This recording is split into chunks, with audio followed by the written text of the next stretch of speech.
Fadila, kami akan perbaharui kembali nanti, tetap tahan dulu. Dan saudara, kami saat ini sudah terhubung dengan Kapolres Cimahi AKBP Niko Nurullah Adi Putra.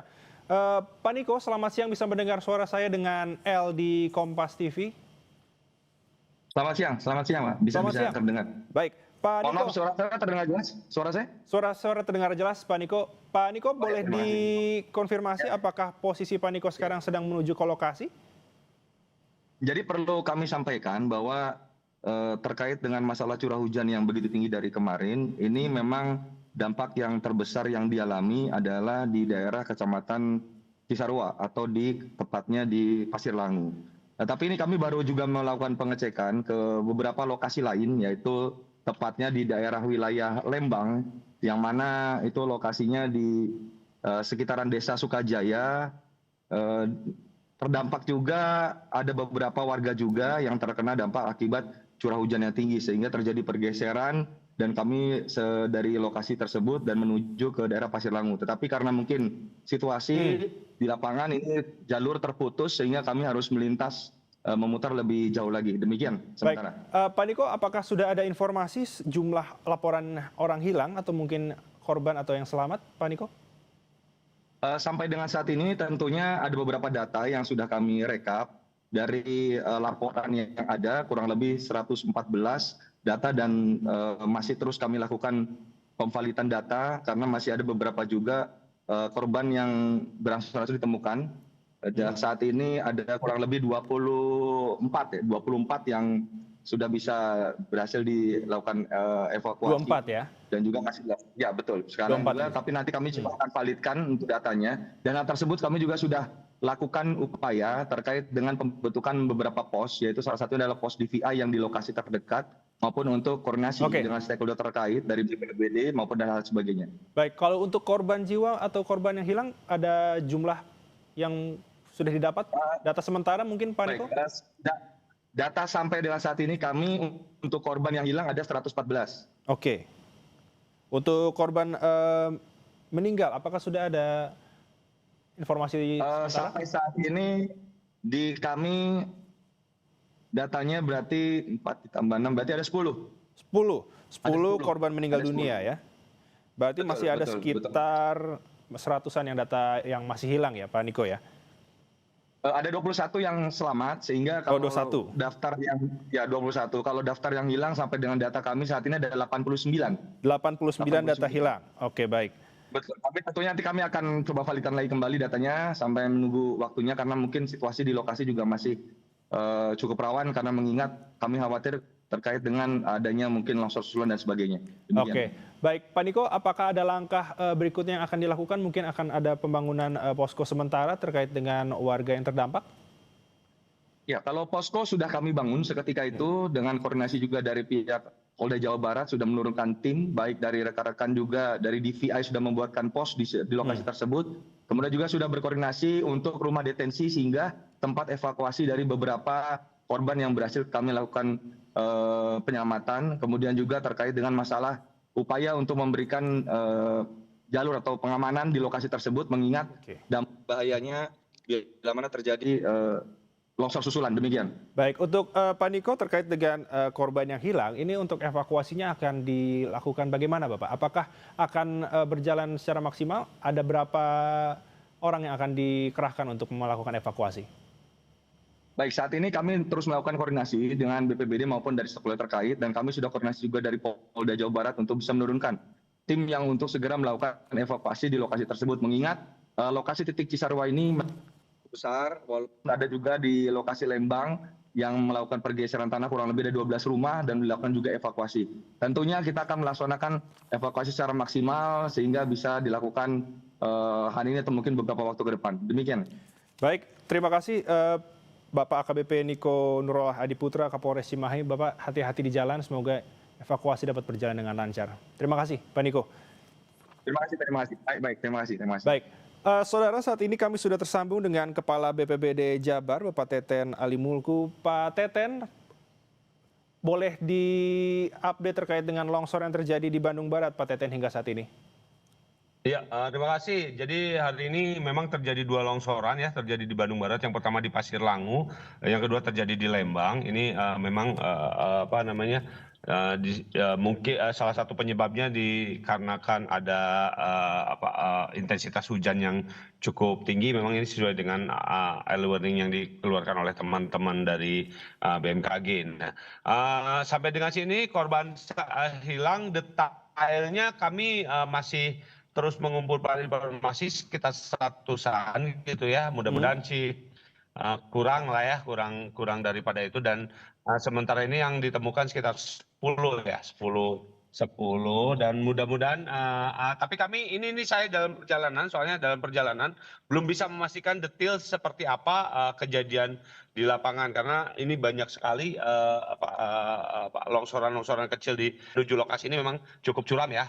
Ini sekitar 7 menit lagi kami Oke, mencapai lokasi. Iya. baik. Pak Teten, berarti ini ada terjadi dua longsoran di Lembang dan juga Pasir Langu, dan tadi sempat berbicara dengan Kapolres Cimahi bahwa ada 10 orang meninggal. Ini berarti di tempat yang sama ataukah kemungkinan dari data dua tempat ini, Bapak?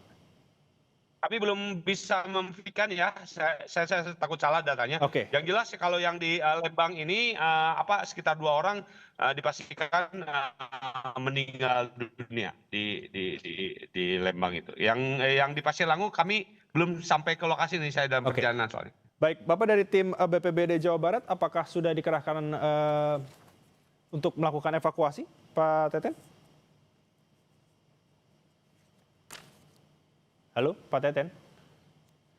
Pak Teten, terkait dengan proses evakuasi, apakah sudah mengerahkan tim ke daerah Pasir Langu, Pak Teten? Ini dalam kami sudah memerintahkan dari pagi tadi sudah teman-teman bergerak termasuk dari sudah. Dan alat-alat yang dibutuhkan dalam proses pengiriman. Kalau secara personil kita sudah di lokasi ya, kerjasama dengan teman-teman di KBB ya, Oke. di KBB. Baik, Pak Teten, sebenarnya kalau bicara mengenai kondisi wilayah di Pasir Langu, Pak Teten, apakah memang di Pasir Langu ini rawan terjadi longsor, Pak Teten?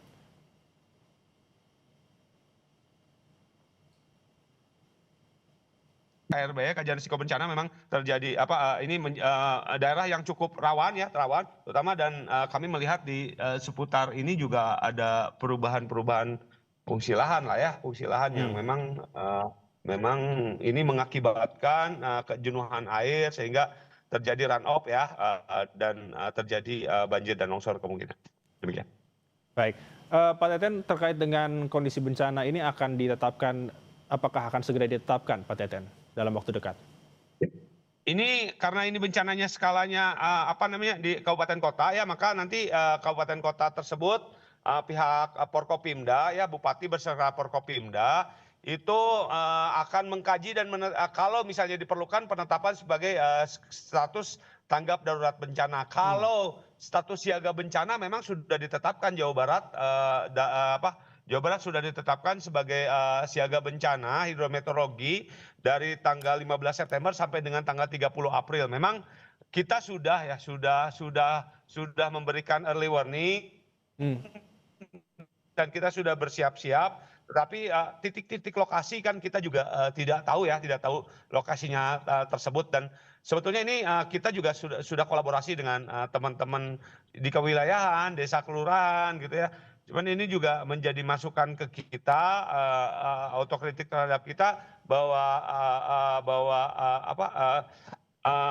pemberian informasi kemudian ini harus terus diulang. Kalau sekali dua kali ternyata memang tidak kurang efektif lah kayaknya sekali dua. Ini harus terus dilakukan, dan teman-teman kewilayahan mohon bantuannya juga dari teman-teman kewilayahan, baik itu di desa, kelurahan gitu ya, itu untuk melakukan demikian. Baik, harus dilakukan secara terus-menerus terkait dengan informasi adanya cuaca ekstrim dan juga kemungkinan terjadinya bencana hidrometeorologi. Pak Teten, apakah nantinya saat Anda sampai di lokasi nantinya, apakah tentu akan melakukan evakuasi dengan warga di kampung sekitar, Pak Teten? Bagaimana?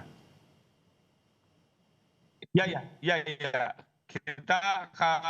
Kita kerjasama bahu membahu dengan teman-teman Basarnas juga teman-teman TNI Polri ya, kita juga akan melakukan evakuasi terhadap korban-korban. Oke, baik. Pak Teten, terakhir mungkin terkait dengan kondisi cuaca pada hari ini, apakah nantinya akan mempengaruhi proses evakuasi dan bagaimana ke depannya?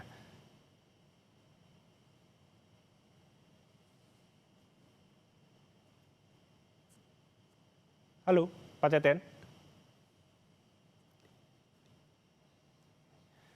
Baik, nampaknya kami terputus komunikasi kami dengan Kepala BPBD Jawa Barat, Pak Teten Ali Mulku, dan kami akan terus update terkait.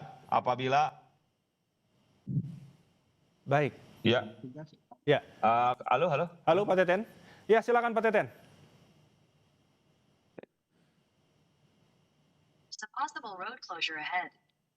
Halo, Pak Teten. Halo. Ya, Pak Teten. Ya. Bagaimana dengan kondisi cuaca pada hari ini? Apakah nanti akan mempengaruhi? Sinyalnya lup-lup soalnya. Oke, baik. Pak Teten, apakah terkait dengan Tentunya cuaca? mempengaruhi, tetapi kami tetap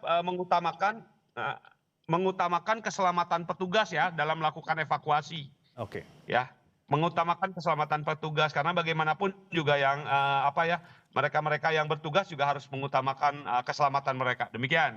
Baik, terima kasih informasinya. Tentu kami akan menunggu terkait dengan kondisi terbaru dan juga update terkini terkait dengan pencarian dan juga evakuasi, Pak Teten. Terima kasih sekali lagi Kepala BPBD Jawa Barat, Teten Ali Mulkus. Hati-hati di jalan, Bapak. Ya, mohon mangga. Nuhun. Nuhun, Bapak. Baik, saudara, sekali lagi kami informasikan bahwa telah terjadi bencana tanah longsor di Kampung Babakan RT 05 RW 11, Kelurahan Pasir Kuning, Desa Pasir Langu, Kecamatan Cisarua, Kabupaten Bandung Barat, Jawa Barat, di mana tadi disebutkan oleh Kepala BPBD Jawa Barat, Teten Ali Mulku, ini terjadi dua longsoran di dua tempat berbeda, saudara. Ada di Lembang dan Pasir Langu seperti yang saya infokan tadi. Dan dari informasi yang kami dapat sementara dari Kepala BPBD Jabar, Teten Ali Mulku, untuk di Lembang ini sudah ada 2 korban meninggal, saudara. Dan saat ini, saudara, kami masih tersambung dengan Pak Yayat Supriyatna, Bapak Yayat Supriyatna sebagai pengamat tata kota Universitas Trisakti. Pak Yayat, diinformasikan tadi berbicara dengan Pak Teten Ali Mulku, Kepala BPBD Jabar, betul adanya memang ini daerah yang rawan terjadi tanah longsor dan sudah ada alih fungsi lahan. Pak Yayat, berarti memang betul memang adanya bahwa tidak melihat kondisi dari lereng tersebut, tapi dijadikan tempat untuk berkebun. Tadi kalau dikatakan oleh jurnalis Kompas TV, Pak Yayat, bagaimana melihatnya? Ya, ini menarik ya. Pertama, daerah Cisarua dan Lembang itu kan selain destinasi wisata juga menjadi zona areal pertanian tanaman pangan. Pasir Langu saya masih ingat lah, dulu saya pernah ke Pasir Langu, saya pernah ada kegiatan di sana gitu. Mengingat wilayah ini merupakan zona wilayah tanaman pangan dan kita ketahui ada kasus namanya supply dan demand gitu.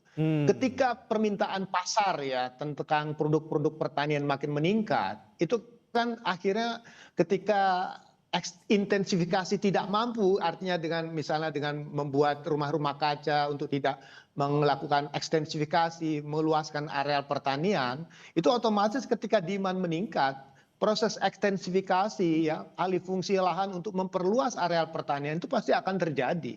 Jadi otomatis melihat wilayahnya subur, tanahnya juga bagus untuk tanaman pangan, kemudian juga demand permintaan pasarnya tinggi. Nah, ini kan mau tidak mau akan menggerakkan masyarakat untuk meningkatkan kapasitas produksinya gitu. Nah, sekarang pertanyaannya apakah peningkatan itu dengan cara intensifikasinya atau dengan cara ekstensifikasinya? Dan wilayah ini kan seperti saya katakan tadi adalah wilayah perbukitan ya. Dengan zona mungkin kelerengannya itu cukup curam. Nah, otomatis jika terjadi alih fungsi dari vegetasi tanaman keras yang punya kapasitas untuk menyerap tanah tinggi, menyerap air tinggi dengan tanaman pangan itu berbeda. Nah, menurut saya ada bagusnya ya. Kita coba memahami mengapa masyarakat sangat antusias untuk meningkatkan nilai lahannya dengan produk-produk pertanian. Tetapi yang kurangnya adalah tentang pengawasan dalam konteks di lapangannya gitu. Artinya begini, harusnya ada pemetaan mana zona yang perlu kita pertahankan, mana zona yang bisa kita tingkatkan produktivitasnya. Nah, kalau melihat dari secara kultural, memang masyarakat atau saudara-saudara kita yang ada di Lembang, di Cisarua, Pasir Langu dan sebagainya itu memang dari dulu riwayatnya adalah petani-petani di sektor tanaman pangan. Dan kita ketahui Lembang itu kan ibaratnya kalau di Bogor tuh kayak puncak gitu ya, menjadi destinasi wisata, wisatawannya banyak, pasti ada nilai tambah dalam konteks wilayahnya yang mempunyai daya tarik, maka pertanian itu menjadi hal yang menjadi salah satu sumber penghasilan utamanya. Nah, sekarang yang menjadi catatan kita, areal-areal pertanian itu areal itu dimiliki oleh siapa misalnya. Kalau misalnya dikuasai oleh satu badan usaha, katakanlah punya perhutani. Kadang-kadang pertanyaannya, apa sudah ada izin, ada syarat-syarat ketentuan yang berlaku, atau milik siapa yang mengelolanya. Tapi kalau kepemilikannya private, perseorangannya kita juga tidak bisa mengendalikan ya, karena hak seseorang untuk memanfaatkan nilai tanah itu adalah hak pribadi, tetapi secara tata ruang perlu ada rambu-rambu. Karena mengingat ya daerah ini kan sangat sensitif. Sekali lagi saya mengatakan bukan hanya untuk di Bandung, di Bogor, Cianjur, atau kawasan-kawasan di Jawa Tengah yang merupakan zona areal pertanian dengan tanaman pangan, jika memasuki curah hujan yang tinggi itu mau tidak mau memang harus lebih waspada. Dan ini kita memang berduka karena kejadiannya terjadi pada jam 3 pagi begitu. Baik, Pak Yayat, ini masih sangat menarik terkait dengan pembahasan alih fungsi lahan yang menyebabkan bencana longsor. Tapi kita harus tahan terlebih dahulu diskusi kita. Bapak, kita jeda sejenak. Tetap di Breaking News Kompas TV.